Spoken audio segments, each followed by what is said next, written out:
Hi, I'm your host Vasco Duarte. Welcome to the Scrum Master Toolbox podcast, where we share tips and tricks from Scrum Masters around the world. Every day, we bring you inspiring answers to important questions that all Scrum Masters face day after day. Hello everybody, welcome to our Success Thursday, this week with Nancy Bears. Hi Nancy, welcome back. Hey, thank you. Finally talking about retros. Woohoo! Woohoo! Especially for a person who likes to design games, I'm sure there's plenty of things you can put in practice in the retros. And indeed, that's the first topic. We talk about success later on, but let's dive into that right away.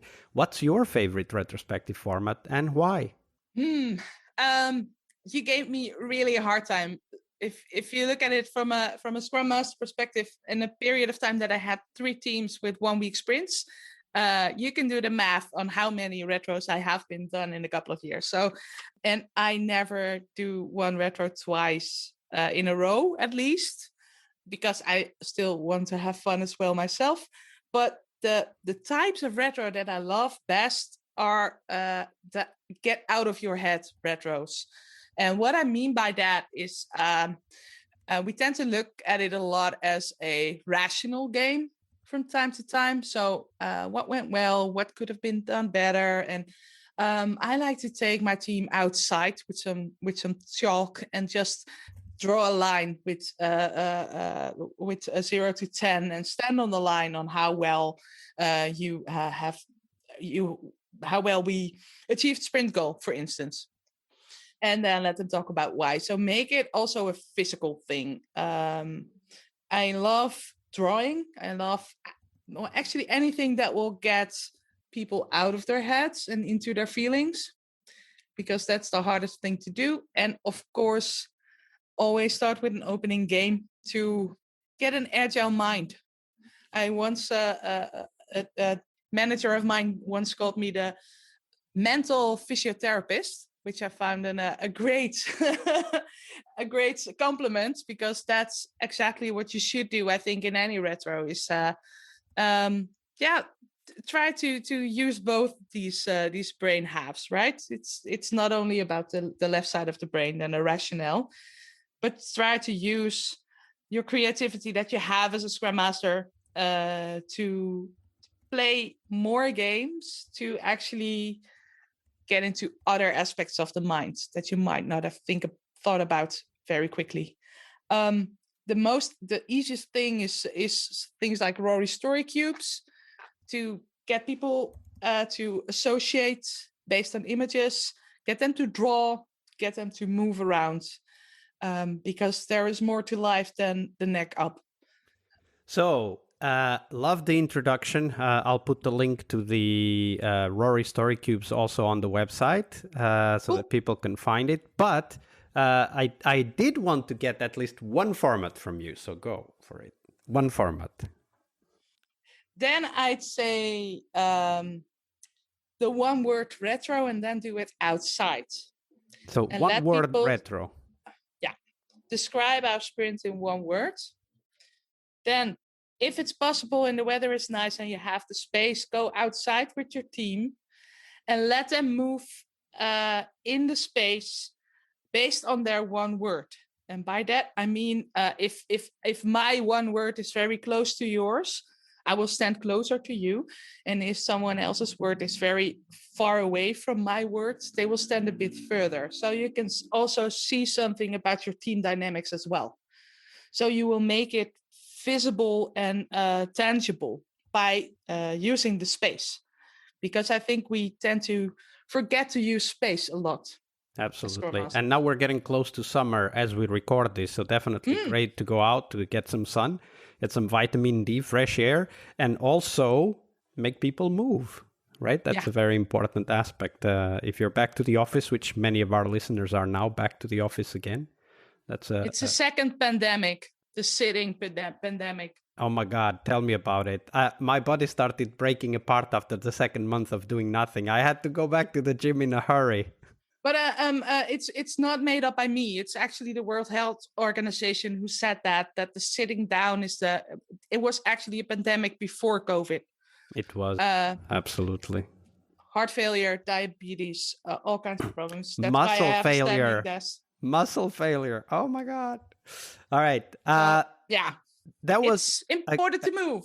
Definitely important to move and bring that into the retrospective. I think that's a great idea. Nancy, that was the retro, of course, but we use the retros to try to achieve a successful outcome for our work as Scrum Master. So tell us, how do you define success for yourself as a Scrum Master? This has been a hard question ever since I've enrolled in this whole Scrum Mastering thing. But when I measure my own success, when I want to know if I'm successful, is when a team has the right discussions in between the events. And by that, I mean, I have been working with teams that told me like, yeah, we'll keep this for the retrospective, or yeah, we'll discuss this in the planning session, or oh, let's do that in a refinement. And I think that the best teams that I've been working with are the teams that say, okay, let's grab a whiteboard and discuss this right now, because now is always the best time to do something if you want to discuss something with your team and work better together. So of course you need the framework to get people in the modus on feedback and getting to a sort of a cadence. But once my team says, okay, I'm having beef with someone right now, let's sit down and talk about this without me being involved, I think that to me is a successful team as a Scrum Master. So when a team successfully has discussions outside of the set meetings. Yeah, absolutely. And those discussions, as you said, there's no better time than now to discuss what's on our mind, what we need to track and what we need to address as a team, whether it's a conflict or a question or lack of clarity in the user stories, or not knowing what is needed to go live, and like whatever the topic is. I think that's a great perspective to also show to us as Scrum Masters that if your team is collecting a list of items to discuss in the retrospective, that's maybe great. That's step one.